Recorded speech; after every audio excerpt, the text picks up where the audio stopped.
Benim çocukluğum her sabah kahvaltısında annem ve babamla Açık Radyo dinleyerek geçti. Fonda Ömer Madra'nın sesi, böylesine güzel, bereketli bir dünyada yaşamanın mutluluğunu kalbimde hissettiğimi, bir yandan da onun kaynaklarını nasıl böyle yanlış ve bencilce kullandığımızı sorguladığımı hatırlıyorum. Bu sorgulamalarımla büyüdüm ve sorularıma cevap bulabileceğim bir yol aramaya başladım. Lise yıllarımda biyoloji, coğrafya derslerinde biz insanların yaratımı olan iklim krizini daha detaylı öğrendim. Dünyanın geleceği için endişem, çocukluk sorgulamalarımla buluştu ve kendime sordum. Peki benim elimden ne gelir? Böylelikle iklim aktivistliği yolculuğum başladı. Türkiye'de iklim grevleri düzenledim. İklim krizi konusunda okudum, yazdım, konuştum. 2019 yazında Lozan'da düzenlenen Avrupa Genç İklim Aktivistleri Buluşması'nda Türkiye'yi temsil ettim. Ve iklim aktivisti Greta Thunberg'le birlikte Birleşmiş Milletler'e gönderdiğimiz İklim için Gençlik Manifestosunu hazırladık. İklim hareketinin yıllar süren mücadelesi sonucunda önemli kazanımlarımız oldu. Örneğin Türkiye, 2021 yılında Paris İklim Anlaşması'nı meclisten geçirdi ve 2050'ye kadar küresel sıcaklık artışını 2 derecenin altında tutmak için üzerine düşeni yapmaya söz verdi. Sonra sıra benim için üniversite ve bölüm seçimine geldi. Amerika'nın New Haven kentindeki Yale Üniversitesi'nden kabul aldım ve insanın doğaya verdiği zararı en aza indirecek bir sistem hayaliyle çıktım yola. İlk senemde bir bölüm seçimi yapmadım. İlgimi çeken farklı alanları keşfetmek istedim. Bir gün kimya laboratuvarındaki dersime doğru yürürken bir binanın önünden geçtim. Üzerindeki güneş panelleri hemen ilgimi çekti, içine girip gezdim. Enerji tasarrufu sağlayan hareket sensörleri, kompost kutularıyla yeşil mimari ilkelerini benimseyen bu bina Yale Çevre Fakültesiydi. Üniversite yıllarımı bu binanın içinde nasıl projeler yapıldığını keşfederek geçirmek istediğime karar verdim ve bölümlerimi seçtim. Çevre ve enerji araştırmaları. Gençler artık gelecekleri için endişeli. Gençler artık gıdaya, suya, enerjiye erişim konusunda meslekleri ne olursa olsun zorluk çekeceklerinin farkında. Bu yüzden artık benim gibi birçok genç iklim krizini çözmek için çalışmak istiyor. Peki neden? Çünkü iklim krizini konuşmak artık bir seçenek değil.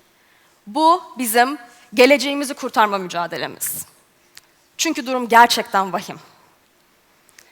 2021 Küresel İklim Durumu raporuna göre son 7 yıl kayda geçen en sıcak 7 yıl oldu. Üstelik iklim krizi sadece küresel sıcaklık artışıyla sınırlı bir tehdit değil. Amazon ormanlarının %17'sinden fazlasını daha şimdiden kaybettik. Grönland'daki buz tabakasında son 25 yıldır üst üste net azalma gözlendi ve deniz seviyeleri hiç olmadığı kadar yükseldi. Sel, orman yangını gibi felaketlerin hızı son 30 yılda 3 katına çıktı. Ve bu felaketler sırasında her yıl 20 milyon iklim mültecisi evini terk etmek zorunda kalıyor. Her gün 150 canlı türünü kaybediyoruz. Ve 65 milyon yıldır benzeri görünmemiş bu felakete bilim insanları 6. kitlesel yok oluş ismini veriyorlar. Yani yerküreyi o kadar hızlı değiştiriyoruz ki içinde bulunduğumuz çağın artık yeni bir ismi var. Antroposen, yani insan çağı. Bu çağa kadar iklim koşulları insanlığın tarihini belirliyordu ama artık insanlar iklimin tarihini belirliyor.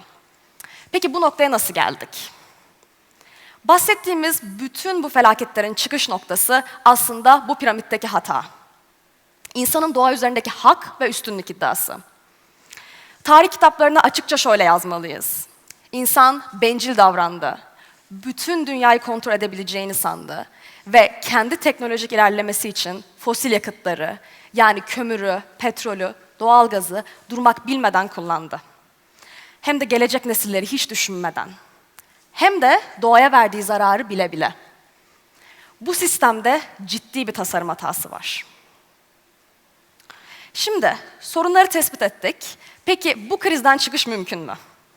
Evet, mümkün. Ama önce bir konuda hemfikir olalım. Bu değişim kolay ve acısız olmayacak.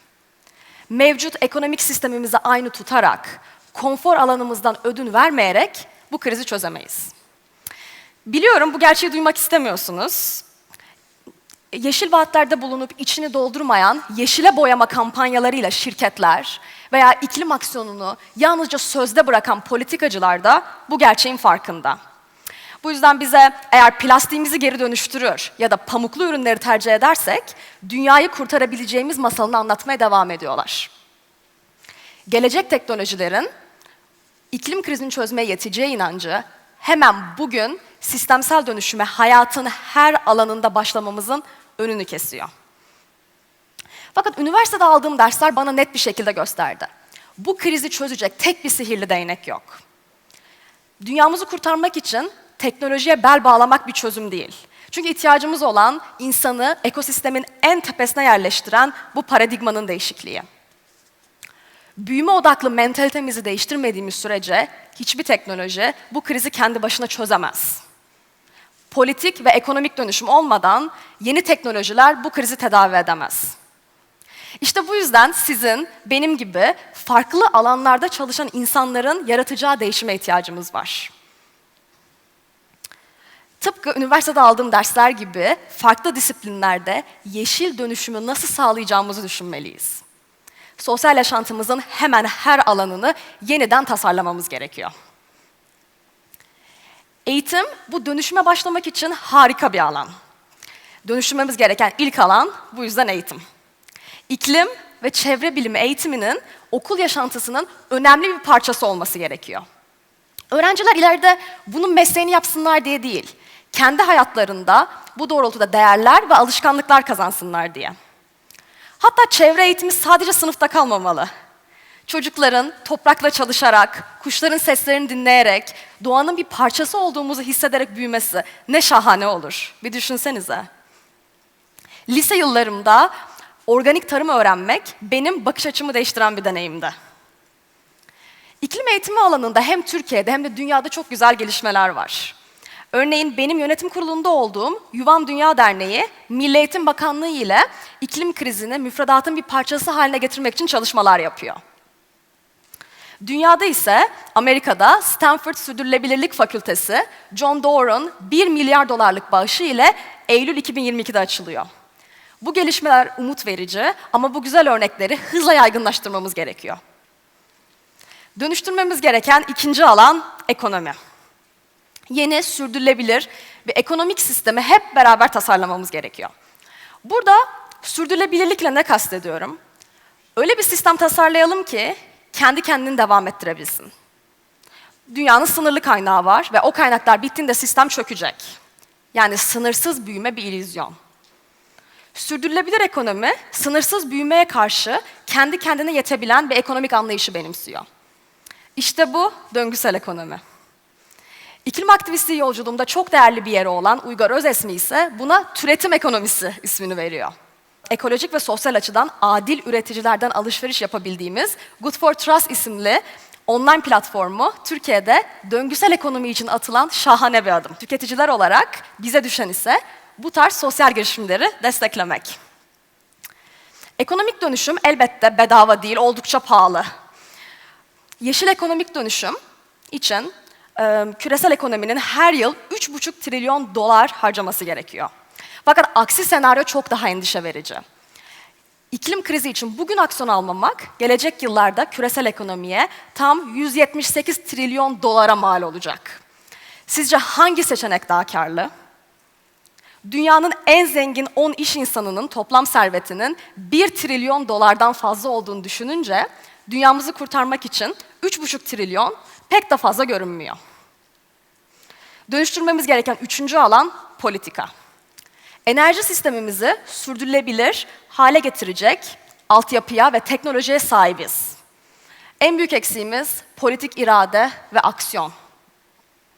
Dünyanın en zengin 10 şirketi ve ülkesi bu dönüşüm için gerekli finansmanı bir hafta içerisinde sağlayabilir. Ama kimse bu dönüşümün liderliğini yapacak cesarete sahip değil. Bu da politikayı hantallaştırıyor ve liderlik krizini beraberinde getiriyor. İklim krizi neden politik bir mesele? Çünkü bu kriz herkese eşit derecede etkilemiyor. Yerel halklar, yoksul topluluklar ve kadınlar çok daha büyük bir tehdit altında. Üstelik bu toplulukların karar alıcı pozisyonlardaki temsiliyeti çok az. İklim krizine karşı savunmasız konumda olan bu toplulukların karar alma mekanizmalarına dahil edildiği yeni bir sorumlu liderlik anlayışına ihtiyacımız var.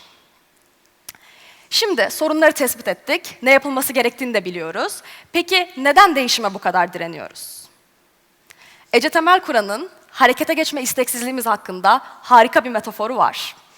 İp atlayan küçük kızın korkusu.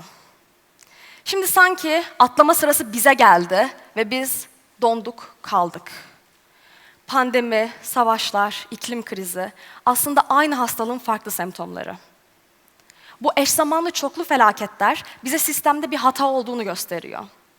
Çok güvendiğimiz kapitalist sistem artık hata veriyor. Ama biz bunu bir değişim fırsatı olarak görmek yerine hep eski güzel günlere bakıyor ve bir normale dönüş hayalini kovalıyoruz. Güvenli kozamızdan, konfor alanımızdan çıkmak istemiyoruz. Harekete geçmek için cesaret bekliyoruz. Ama cesaret bize dışarıdan verilebilecek bir şey değil. Bizim içimizde büyütmemiz gereken bir his. Her şeyden önce bizim değişmeyi sahiden istememiz gerekiyor. Kozamızdan çıkmak bir cesaret meselesi. Dünyada görmek istediğimiz değişime hemen bugün etki yaratabileceğimiz alanlardan başlayabiliriz. Birincisi, hepimiz tüketiciler olarak ihtiyacımız olmadıkça almayarak ve satın alırken sürdürülebilirliğe önem veren markaları tercih ederek döngüsel ekonomiye geçişe katkı sağlayabiliriz. Vatandaşlar olarak iklim eğitimine ve katılımcı politikaya önem veren politikacılar için oy kullanabilir veya iklim aktivisti grupların parçası olarak sistemsel dönüşüm için taleplerimizi mevcut politikacılara iletebiliriz. Hayal ettiğimiz dönüşümü hemen bugün evimizde, okulumuzda, iş yerimizde uygulayarak başlayabiliriz. Unutmayın, küçük su damlaları bir araya geldiğinde dünyamızı saran bu kocaman yangını söndürebilir.